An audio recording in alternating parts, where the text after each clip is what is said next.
Assalamualaikum warahmatullahi wabarakatuh. Selamat pagi anak-anak. Bagaimana kabarnya hari ini? Semoga selalu dalam keadaan sehat walafiat ya. Pembelajaran kali ini bersama Ibu Eva. Sebelum memulai pembelajaran, alangkah baiknya kita berdoa terlebih dahulu supaya nanti materi yang kita pelajari itu bisa bermanfaat. Doa dimulai. Doa selesai. Alhamdulillah, kali ini kita bisa bertemu secara virtual melalui video untuk pembelajaran kali ini. Diharapkan semoga anak-anak selalu semangat belajar ya, dan selalu menaati peraturan pemerintah dan menjaga kesehatan tentunya. Sebelum memasuki materi kali ini, Ibu akan mengulas materi minggu lalu terlebih dahulu. Ada yang masih ingat minggu lalu kita belajar mengenai apa saja? Ya, betul. Minggu lalu kita sudah belajar mengidentifikasi unsur-unsur pembangun teks puisi dan juga menyimpulkan isi puisi. Kita juga belajar mengenai pengertian puisi, kemudian ada ciri-ciri puisi, gitu, dan unsur-unsur pembangunnya tentunya. Nah, ada yang masih ingat pengertian puisi itu apa? Ya, betul. Puisi adalah teks atau karangan yang mengungkapkan perasaan atau pikiran berupa kata-kata yang indah gitu dan juga padat. Nah, untuk materi kali ini kita juga masih mengenai puisi. Kegiatan pembelajaran kali ini ada dua. Yang pertama yaitu menelaah unsur-unsur pembangun dari teks puisi, dan yang kedua yaitu menyajikan gagasan, perasaan, pendapat dalam bentuk teks puisi secara tertulis. Gitu ya anak-anak. Nah, materi kali ini kita ada 3. Yang pertama yaitu ada unsur-unsur pembangun dari teks puisi. Yang kedua ada langkah-langkah untuk menganalisis atau menelaah unsur pembangun teks puisi. Dan yang ketiga ada langkah-langkah menyajikan puisi dalam bentuk tulisan. Gitu. Nah, ada yang masih ingat unsur pembangun puisi itu ada berapa? Ya, betul. Unsur pembangun puisi itu ada 2, ada struktur fisik dan juga ada struktur batin. Nah, kita bahas satu persatu. Pertama, struktur fisik puisi. Struktur fisik puisi yaitu unsur pembangun puisi yang bisa dilihat dan diamati secara langsung oleh pembacanya. Jadi, pada saat membaca sebuah puisi itu bisa mengetahui struktur fisik puisi secara langsung pada saat membaca puisi tersebut. Gitu. Nah, untuk struktur yang kedua yaitu struktur batin puisi, itu unsur pembangun puisi yang tidak terlihat secara langsung, yaitu secara tersirat gitu. Nah, kita bahas satu persatu. Struktur fisik puisi. Struktur fisik puisi ada berapa? Ya, betul. Struktur fisik puisi itu ada 5. Yang pertama yaitu ada majas, berupa bahasa kias yang dipergunakan untuk menciptakan kesan tertentu bagi pembaca. Nah, majas ini biasanya terdapat dalam puisi itu ada beberapa macam. Yang sering digunakan biasanya ada majas personifikasi, yaitu majas yang membuat benda mati itu seolah-olah hidup atau memanusiakan benda mati gitu. Kemudian ada juga majas metafora atau perbandingan dan majas-majas yang lain. Kemudian struktur yang kedua yaitu ada irama. Irama berupa alunan bunyi yang teratur dan berulang-ulang. Nah, dalam irama pada puisi ini biasanya penyair itu sering mengulang baik berupa kata, kemudian frasa atau larik, dan baris puisi itu yang diulang-ulang pada setiap baitnya gitu. Nah, kata, frasa atau larik yang diulang-ulang oleh penulis dalam sebuah puisi itu yang disebut sebagai irama. Yang ketiga strukturnya yaitu ada penggunaan kata konotasi, yaitu kata yang bermakna tidak sebenarnya karena sudah memiliki makna tambahan. Nah, makna tambahan ini biasanya dari penyair atau penulis puisi itu sendiri gitu. Selanjutnya untuk struktur fisik yang keempat yaitu ada kata-kata berlambang, yaitu lambang atau simbol bisa berupa gambar, kemudian tanda, dan juga kata yang menyatakan maksud tertentu. Nah, contohnya pada sebuah puisi misalnya ada kata putih, itu biasanya kita atau memiliki lambang atau simbol itu berupa kesucian, atau bisa juga sebuah puisi itu terdapat kata api yang biasanya melambangkan sebuah semangat atau juga keberanian gitu. Nah, untuk struktur fisik yang terakhir yaitu ada pengimajinasian dalam puisi. Nah, kata atau susunan kata yang dapat menimbulkan hayalan atau imaji dari pembacanya itu sendiri. Nah, imaji ini itu ada 3. Yang pertama ada imaji penglihatan. Pembaca saat membaca sebuah puisi itu merasa seolah-olah melihat apa yang ada dalam puisi atau apa yang diceritakan dalam puisi tersebut. Kemudian ada imaji pendengaran, pembaca seolah-olah mendengar gitu. Kemudian ada juga imaji perasaan, yaitu pembaca seolah-olah merasakan apa yang ada dalam puisi tersebut gitu. Sampai sini sudah paham? Nah, kalau sudah, Ibu lanjutkan. Selanjutnya yaitu struktur batin puisi. Berbeda dengan struktur fisik, struktur batin ini itu ada 4. Yang pertama ada tema. Tema yaitu gagasan pokok yang ingin diungkapkan oleh penyair atau inti dari sebuah puisi tersebut. Yang kedua yaitu ada nada, berupa ungkapan sikap penyair terhadap pembaca atau kisah yang ingin disampaikan oleh penyair. Nah, nada di sini biasanya pada saat kita membaca puisi itu kita merasakan atau seolah kita bisa merasakan sikap penyair yang ada dalam puisi tersebut gitu. Dan juga kita bisa mengetahui pada saat membaca puisi itu, puisi tersebut bisa dibaca dengan nada seperti apa. Misalnya dengan penuh semangat, atau juga dengan lemah lembut, atau lirih gitu. Selanjutnya, struktur fisik yang ketiga, struktur batin, yaitu ada perasaan dalam puisi. Ini masih berkaitan dengan nada, yaitu perasaan penyair yang diungkapkan dalam puisi, yaitu berupa perasaan apa sih yang ingin penyair ungkapkan. Bisa juga perasaan sebuah kerinduan terhadap seorang, atau juga penyesalan dan lain sebagainya begitu. Dan yang terakhir yaitu ada amanat, yaitu pesan yang ingin disampaikan penyair kepada pembaca yang membaca puisi tersebut gitu. Sampai sini struktur fisik dan batin puisi sudah paham? Kalau sudah, kita lanjutkan, yaitu ada langkah-langkah menganalisis unsur pembangun teks puisi. Ada 3 langkah. Yang pertama yaitu membaca puisi dari awal hingga akhir secara keseluruhan dengan saksama. Selanjutnya ada menentukan unsur fisik teks puisi disertai buktinya. Dan yang terakhir yaitu menentukan unsur batin puisi disertai buktinya juga gitu. Nah, coba amati puisi berikut, yaitu puisi berjudul Diponegoro karya Chairil Anwar. Sudah? Kalau sudah diamati, Ibu contohkan analisis dari struktur fisik dan struktur batin dari puisi berjudul Diponegoro. Yang pertama yaitu struktur fisiknya. Yang pertama ada majas. Nah, majas dari puisi berjudul Diponegoro ini ada 2 yang ditemukan, yaitu ada majas personifikasi, yaitu terdapat pada baris dan bara kagum menjadi api. Nah, pada baris atau larik itu terdapat kata kagum, yang biasanya merupakan sifat dari manusia gitu. Kekaguman yang biasanya ada pada manusia ini terdapat dalam puisi yang seolah-olah bara itu kagum menjadi api begitu. Selanjutnya ada majas repetisi, yaitu majas pengulangan terdapat pada kata maju yang diulang beberapa kali dalam puisi tersebut gitu. Kemudian struktur fisik yang kedua yaitu tema. Irama. Irama yang terdapat dalam puisi tersebut yaitu maju. Kata maju ini diulang beberapa kali dalam puisi Diponegoro gitu. Bisa dilihat lagi puisinya.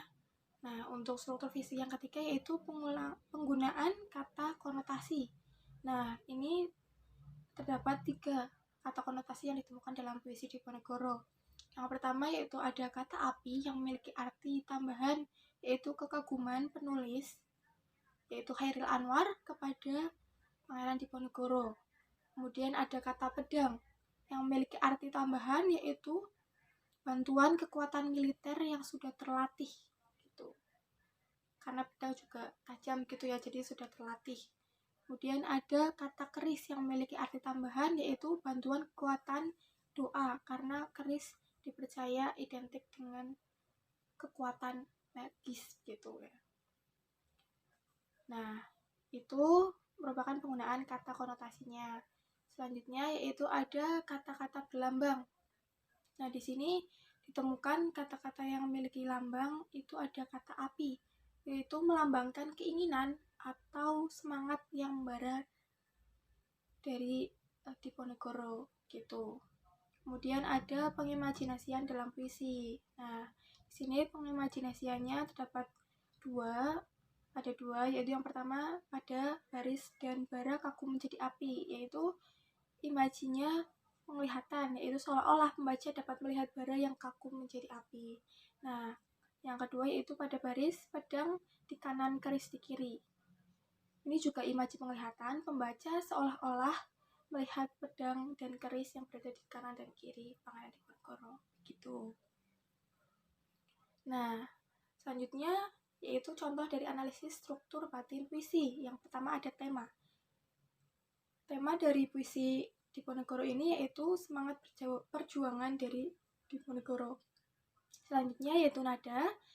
Nada dalam puisi Diponegoro ini yaitu bernada semangat, berupa ajakan bagi pembaca untuk mengisi kemerdekaan dengan penuh semangat revolusioner seperti semangat yang dimiliki oleh Diponegoro pada masa itu. Tuh. Selanjutnya yaitu ada perasaan dalam puisi. Nah, perasaan di sini itu perasaan dari penyair itu sendiri yang diungkapkan dalam puisi ini yaitu berupa kekaguman serta kebanggaan seorang Chairil Anwar di sini sebagai penulisnya kepada sosok Pangeran Diponegoro yang punya keberanian tinggi serta rasa tak gentar melawan para penjajah dengan diiringi semangat perjuangan yang dimilikinya pada saat itu. Selanjutnya yaitu amanat. Amanat dari puisi ini yaitu semangat membela tanah air, yaitu Indonesia, yang diiringi keberanian untuk memerangi para penjajah yang kini harus dipertahankan oleh para penerus bangsa, yaitu kita-kita ini sebagai generasi penerus bangsa.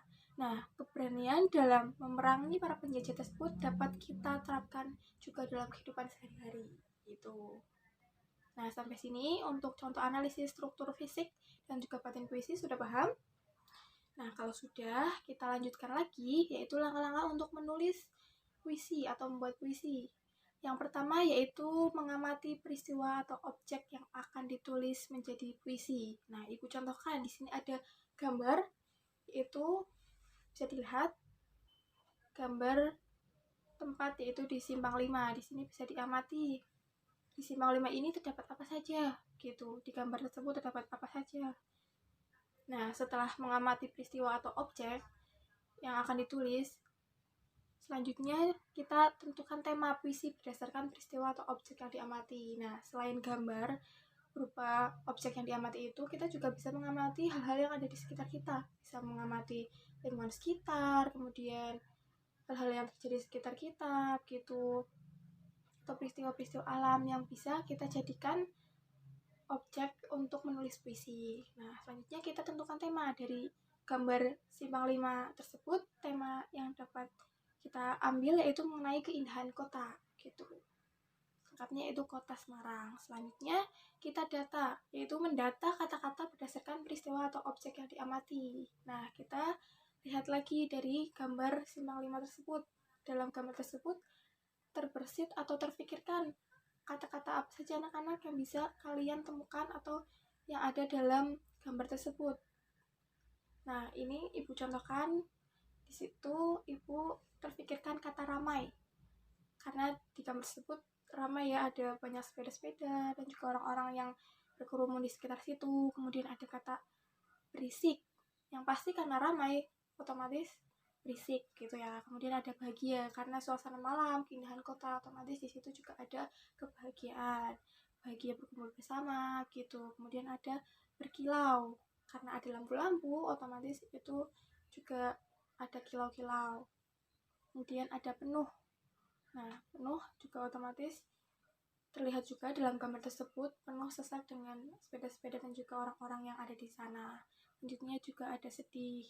Nah, yang Ibu pikirkan dalam gambar tersebut juga selain kita bisa mengamati hanya dari objek gambarnya saja, kita juga bisa mengamati dari apa yang sudah kita pernah kunjungi Kan pasti anak-anak sudah pernah mengunjungi Simpang 5 bukan? Nah, kita bisa mengingat kembali saat kita ke Simpang 5 itu suasana apa sih yang ada di sana saat malam hari gitu. Nah, salah satunya ibu juga tuliskan sedih karena biasanya orang-orang yang ke sana juga untuk melepas lelah, penat gitu. Nah, kemudian setelah kita temukan kata-katanya dari peristiwa yang diamati atau objek yang kita amati, kemudian kita cari padanan kata. Nah, untuk mencari padanan kata ini, kita juga bisa melihat atau mencari di internet berupa sinonim gitu. Nah, yang ibu temukan padanan kata ramai yaitu ada bising, berisik yaitu padanannya riuh, kemudian bahagia padanannya riang, berkilau padanannya gemerlap, kemudian ada penuh padanannya jejal, dan sedih itu padanannya sendu gitu. Nah, setelah kita mendata, selanjutnya kita rangkai kata-kata yang telah kita data tersebut menjadi sebuah baris atau bait puisi. Setelah kita rangkai, kemudian kita menyunting atau memperbaiki puisi yang telah kita tulis berdasarkan dengan unsur pembangunnya. Nah, setelah kita rangkai menjadi sebuah puisi, kita lihat apakah puisi tersebut sudah sesuai dengan unsur pembangunan unsur pembangunnya. Gitu, ada struktur fisiknya sudah tertera di situ, dan juga struktur batinnya sudah ada atau belum. Kita lihat lagi, atau mungkin bisa juga ada kata-kata yang terlalu berlebihan karena puisi ini sifatnya sifat padat gitu ya. Jadi kalau kata-kata yang berlebihan juga bisa dikurangi. Nah, ibu contohkan di sini. Ibu sudah merangkai kata-kata tadi itu menjadi sebuah puisi berjudul Khas Ibu Kota. Gitu. Nah, kemudian setelah kita rangkai menjadi bait, kita sunting puisi itu, kita perbaiki. Kemudian kita tulis ulang puisi yang telah disunting atau diperbaiki tersebut. Setelah tulis ulang, kita beri judul gitu. Nah, dari puisi ibu ini, ibu contohkan juga sudah melewati proses menyunting dan menulis ulang, kemudian ibu beri judul, dan jadilah puisi berjudul Khas Ibu Kota gitu. Sampai sini ada pertanyaan? Sudah paham bagaimana menganalisis unsur pembangun puisi dan juga menulis puisi? Ya. Nah, kalau sudah, ibu ada oleh-oleh buat kalian supaya kalian bisa lebih mahir lagi dalam menganalisis unsur pembangun puisi dan juga bisa menulis puisi dengan baik. Ibu ada oleh-oleh berupa penugasan yang nantinya ibu akan kirimkan di Google Classroom ya. Nah, untuk pertanyaan-pertanyaan yang mungkin kalian masih belum paham mengenai materi ini, bisa kalian tanyakan melalui grup kelas dan juga bisa menghubungi nomor ibu gitu ya. Nah, kali ini kita sudah belajar apa saja? Ya, kita sudah belajar untuk menganalisis unsur pembangun puisi, kita sudah belajar caranya untuk menulis puisi dengan baik dan benar, gitu. Nah, setelah itu, kita sudah pelajari itu, kemudian jangan lupa dipelajari untuk materi berikutnya. Materi berikutnya, kita akan belajar mengenai teks eksplanasi. Bisa kalian baca-baca terlebih dahulu ya di buku paket. Ya, nah, oh iya, untuk presensinya, pertemuan kali ini juga ibu akan ada presensi. Nanti presensinya itu ibu akan kirimkan berupa tautan atau link Google Form yang ibu kirimkan ke grup WhatsApp nanti ya. Kalian bisa presensi melalui itu. Gitu. Nah, kalau sudah tidak ada pertanyaan lagi, ibu akhiri untuk pertemuan kali ini. Kalian harus selalu semangat belajar karena Indonesia selanjutnya berada di tangan kalian, jadi harus selalu semangat belajar, menimba ilmu karena ilmu itu tidak ada habisnya, dan selagi kita semangat dalam menimba ilmu juga akan memberikan manfaat untuk diri kita gitu. Sebelum kita akhiri pertemuan kali ini, kita berdoa lagi supaya ilmu yang kita peroleh tadi bisa bermanfaat dan menjadi berkah untuk kita. Berdoa dimulai. Doa selesai. Akhiri pertemuan kali ini. Terima kasih yang sudah mendengarkan dan menyimak video kali ini. Kurang lebihnya mohon maaf. Wassalamualaikum warahmatullahi wabarakatuh.